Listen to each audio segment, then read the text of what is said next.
Mas lalo lang iigpit yung lubid na may pahid ng katas ng gabi at asin. At para sa kaalaman mo, wala ka ng pamilyang babalikan dahil alam kong ikaw lang mag-isang gumagala rito sa sagingan para maghanap ng mabibiktima.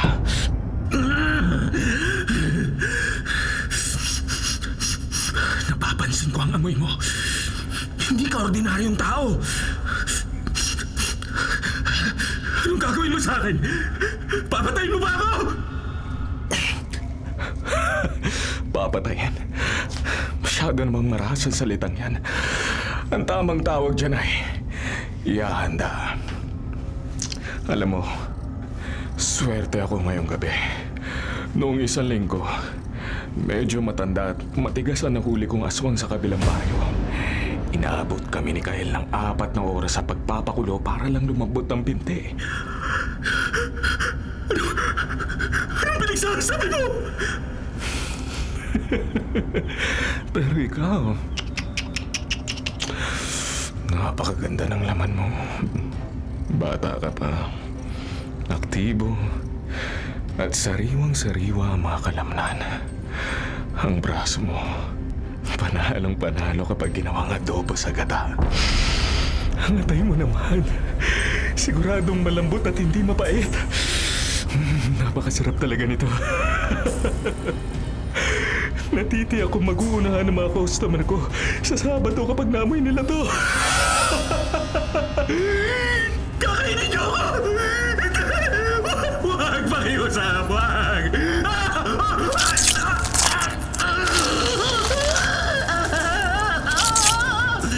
Pungkit ka na, bata!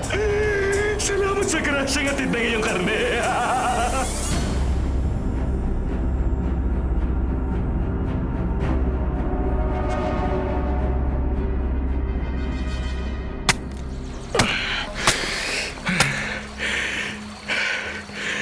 Napakaganda talaga ng hibla ng karne ng batang to. Tingnan mo, Kyle. Ang taba niya. Hindi matilaw. Puting puti.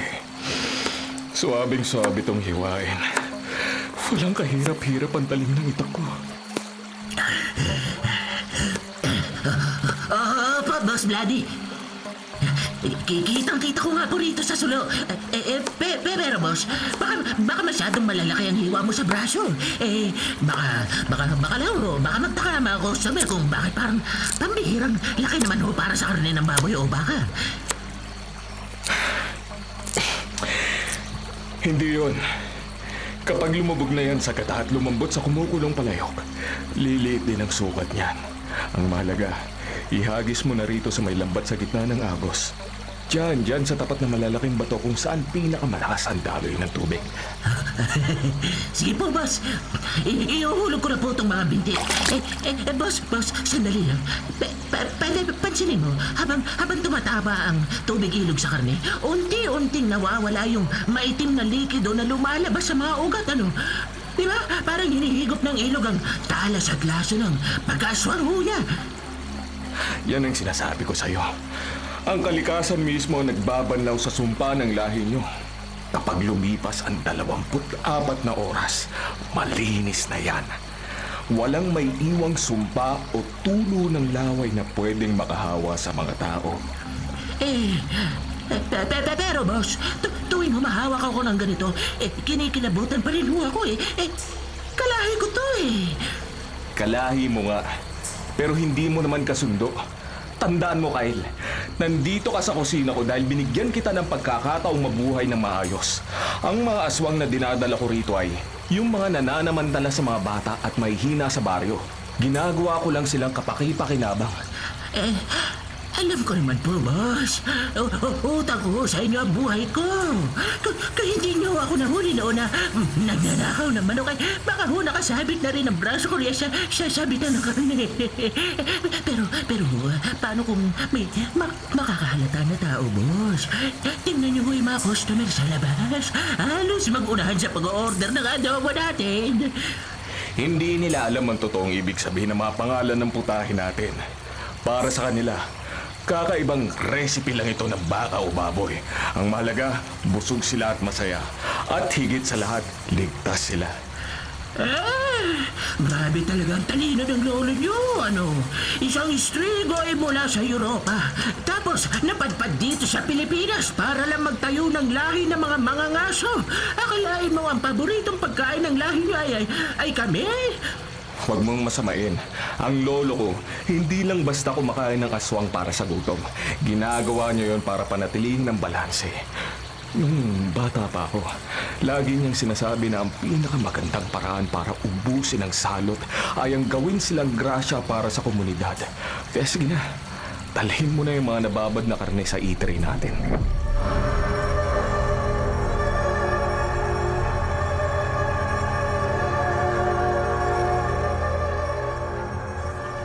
Hi guys! So andito na tayo ngayon sa pinakabagong trending na kainan dito sa probinsya. Walang pangalan ng signboard, walang menu sa pader, pero laging dagsa ang tao. At ang sabi-sabi, turo-turo lang kung anong parte ng karne ang gusto mo. Isang sikat na chef ang nagpapatakbo nito. Sir! Sir! Kayo po ba si Chef Vladimero? Magandang hapon. Oo, ako nga. Salamat sa pagbisita sa maliit kong kainan. Clarissa, tama ba? Napanood ko ang ilang video mo sa internet. Yes, Chef. Ako nga po. Grabe. Ang bango rito sa loob. Amoy luya, bawang at may kakaibang bango na hindi ko ma-pinpoint kung baka o kambing. Chef, totoo ba ang chismis na wala kayong menu at kung anong parte lang ng katawan ang sabihin ng customer? Yun ang iluluto nyo? Opo, totoo po yan. Dito kasi sa amin, naniniwala kami na ang karne ang pumipili sa kakain. Hindi ang kakain ang pumipili sa karne. Ano ba ang gusto mo para sa hapunan mo ngayon? Meron tayong sariwang braso, binti, at kung mahilig ka sa lamang loob, may bagong hango tayong atay. Wow! Ang astig ng tawag nyo, ha? Braso, binti, atay. Parang anatomy class lang. Sige nga, Chef. Hamunin kita. Bigyan mo ako ng pinakamabentang putahe mo rito. Yung talagang dinarayo ng mga tao mula sa malalayong bayan. Kung ganun, ihahanda ko para sa'yo ang kalderetang binti. Malambot to dahil matagal kong pinakuluan at may natural na tamis ang sabaw dahil sa taba nito. Kaya maupo ka muna roon sa bakanting lamesa malapit sa bintana. Dadalhin ko riyan sa loob ng 10 minuto. Sige po, Chef. Isi-set up ko lang ang camera ko. Oh, guys, narinig niyo yan, ha? Kalderetang binti daw. Tingnan natin kung gaano kasarap ito. Kasalukuyan kong tinitingnan ng mga tao rito. Kung kumain, parang ngayon lang nakatikim ng karne. Ang sasarap ng subo nila. Excuse me, miss. Pwede bang makiupo rito sa lamesa mo? Puno na kasing ibang pwesto eh. Pero mukhang nag-video ka. Baka nakakaabala ko. Ay, hindi po. Sige lang po. Naupo kayo. Mas okay nga yan para may kasama ako sa video habang nagre-review ng pagkain. Ako nga po pala si Clarissa. Kayo po, regular customer ba kayo rito? Ako si Sonia. Hindi ako regular dito.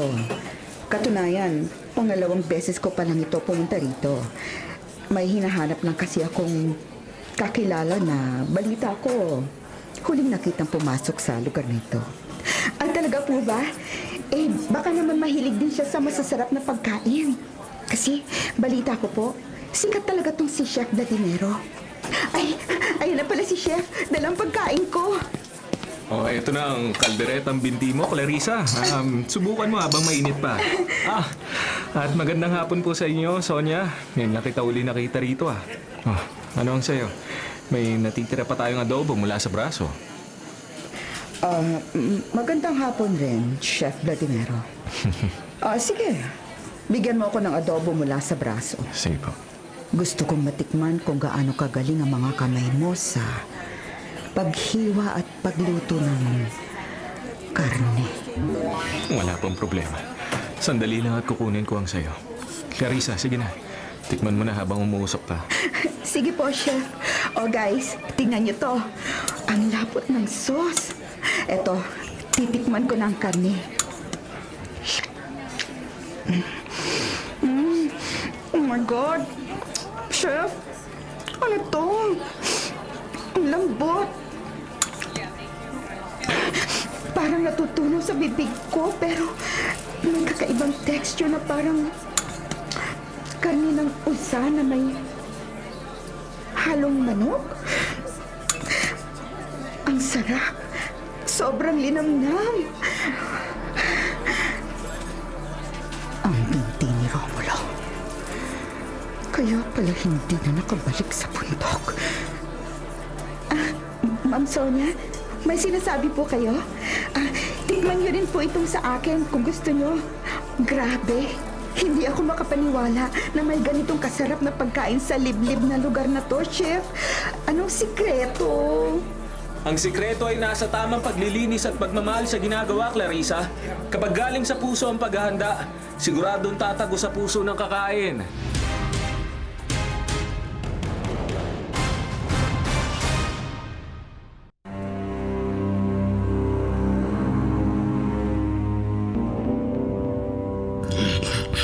Boss Bloody, tapos na ho ako magligpit ng mga pinagkainan sa labas. Pero si Sonia ho, yung babaeng umupo kasama ng vlogger kanina, matagal siyang tumitig sa akin bago siya umalis. Boss, kinakabahan ho ako. Kilala ko ho ang amoy niya, hindi ho siya tao. Alam ko, Kyle. Kanina ko pa siya naamoy nung pumasok pa lang siya sa pinto. Si Sonia ay mula sa tribo na maaswang sa kabilang sapa. Ang hinahanap niya ay si Romulo, yung aswang na kumakain sa mga alagang hayop at pumatay sa anak ng magsasaka noong nakaraang linggo. Patay na tayo, boss. Alam niyo na si Romulo ang ginawa mo kaldereta na kainin ng vlogger. Naku po, hindi tayo tatantanan nun. Marami sila sa tribo nila. Boss, pwede lang sugurin ang pwesto natin gabi-gabi. Minahon ka nga, Kyle. Masyado kang marami mag-isip. Nakalimutan mo na ba kung ano ang pamilya ko? Ang lolo ko ay hindi natakot sa isang buong kawan ng mga lobo sa Europa. Ako pa ba matatakot sa ilang aswang na pabalat bunga lang kung umatake? Boss, itatanong ko lang po bakit nga ba kailangang 24 na oras sa ilog? Ang alam ko kasi sa mga kwento na matatanda, kapag kumain ng tao ng karne ng aswang, magiging aswang din sila kapag naisali ng laway o dugo. Pero ang mga customer natin, ilang taon na kumakain dito, tao pa rin naman sila hanggang ngayon. Dahil ang sumpa ng aswang ay nasa itim na dugo na dumadaloy sa kanilang mga ugat habang sila ay buhay o bagong patay. Ang itim na dugo na yun ang nagdadala ng sumpa at sakit. Pero kapag ibinabad mo ang karne sa patuloy na agos ng malinis na tubig sa loob ng isang araw at isang gabi, nahuhugasan ng dugong yon. Ang natitira na lang ay ang purong laman. Walang sumpa, walang mahika. Pagkain na lang siya. Pagkain na lang kaya pala. Ang talino talaga ng lolo nyo, ano? Pero boss, paano kung isang araw, ako naman ang mailagay mo sa palayok? Paano kung magkamali ako at magalit ka sa akin? Hanggat tapat ka sa akin at hindi mo binabalikan ang lumang gawi mo, ligtas ka rito, Kyle. Ikaw ang tagahiwa ko, hindi ang hiwain. Kaya imbis na mag-alala ka riyan, ihanda mo ang mga patibong sa likod ng bahay. Sigurado ako, babalik si Sonia mamayang madaling araw para kumpirmahin ang hinala niya. Sige po, boss. Ihanda ko na mga lubid na binabad sa suka at asin. Boss, mag-iingat po kayo. Mukhang matapang huyo si Sonia.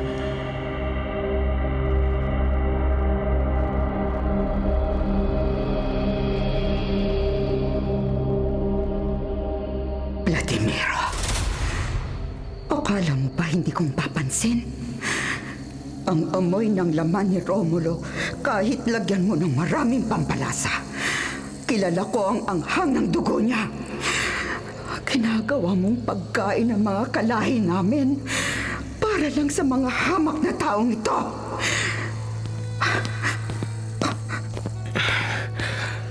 Magandang madaling araw, Sonia.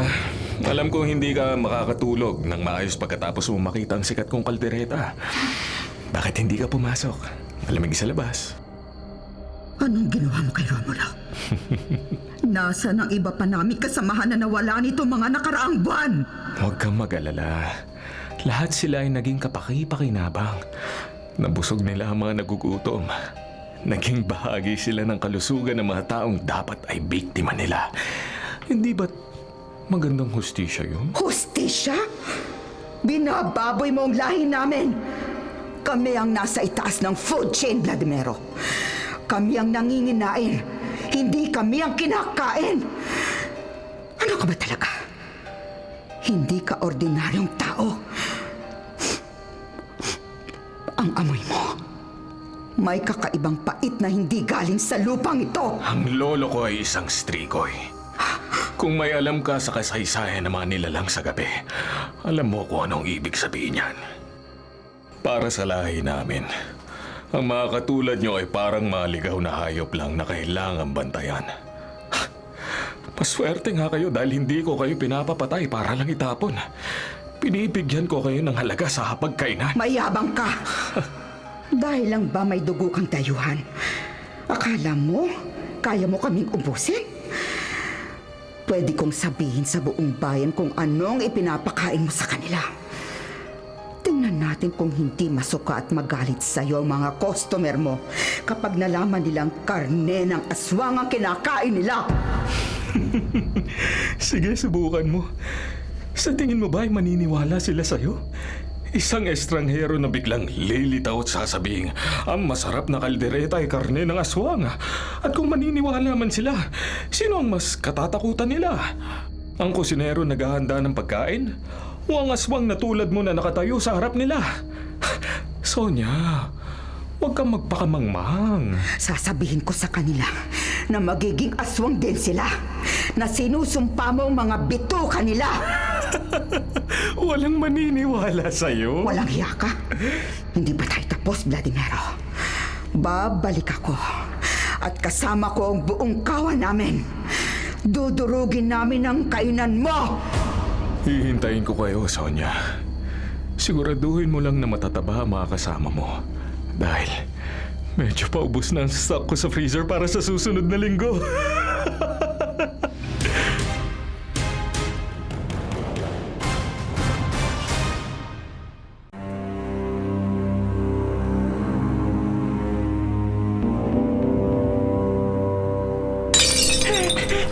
Boss Bloody! Boss Bloody! Boss, nabasag ang salamin sa may bintana sa likod. Nandiyan na ho sila! Nandiyan na sila! Amoy na amoy ko na ho ang buong kawan ni Sonia! Napakarami nila, boss! Diyan ka lang sa likod ko, Kyle. Huwag kang aalis sa tabi ng kalan. Hawakan mo ang itak na yan. Gamitin mo kung may magtatangkang lumapit sa'yo. Vladimiro! Sinabi ko sa'yo, nababalik ako, di ba? Ngayon, titingnan natin kung sino magiging karne sa palayok. Kasama ko ang buong pamilya ko mula sa kabundukan. Kakainin namin ang puso mo at ang puso ng traidor na si Kael. Sonia, akala ko ba matalino ka? Tumating kayo sa oras ng pagsasara ko. Ibig sabihin malinis na ang mga lamesa. Walang tao. At higit sa lahat, bago pa lang uminit ang aking malaking kawa. Walang kwentang kutsilyo mo laban sa aming lahat. Sugod! Ubusin niyo sila! Patay si Vladimiro!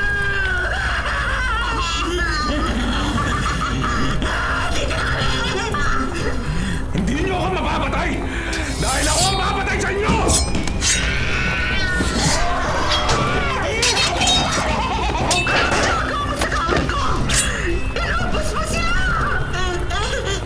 Grabe ho, Boss Bloody!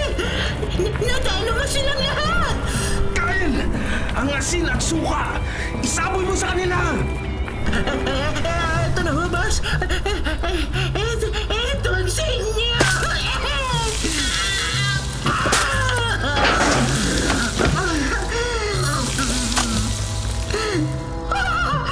Renato! Sofronio Filomena! Ang kawan ko! Vladimiro! Papatayin kita! Tama na ang kaibangan mo, Sonia! Dapat ka nang tapusin!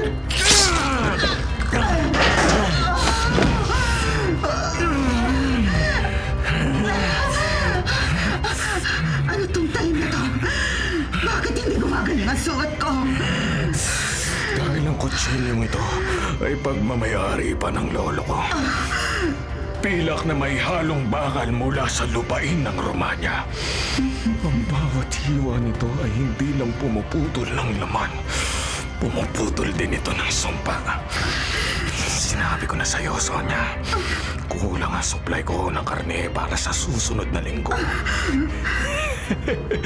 Salamat dahil dinala mo sa akin ang buong kawan mo. Babayad ka! Ladanero! Hindi ka magtatagumpay! Tama na, Sansan! Mamatay ka na!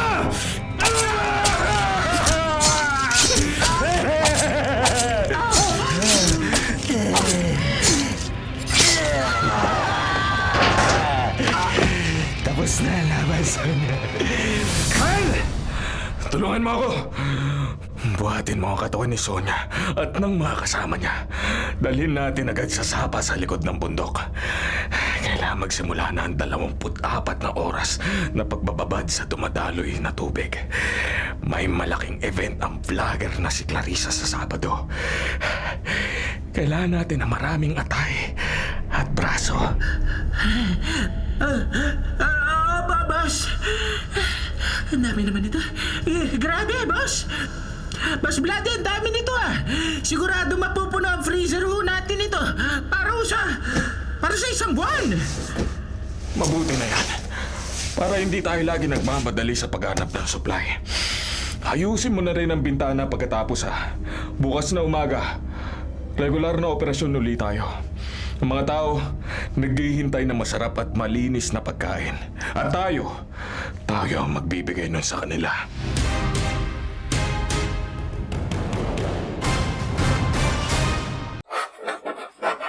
Mga kapatid, kung ayaw nyo pong mabulok, patuloy pong tumutok sa 105.9 True FM para sa totoong balita, impormasyon, music, at entertainment. Mag-subscribe po sa aming YouTube channel, pati na rin sa podcast namin. Sundan kami sa Facebook, sa Instagram, X, at TikTok sa @True Network PH. Bisitahin ang aming website, bagong-bago, sariwang-sariwa, truefm.ph. Kami ang 105.9 True FM, laging true sa'yo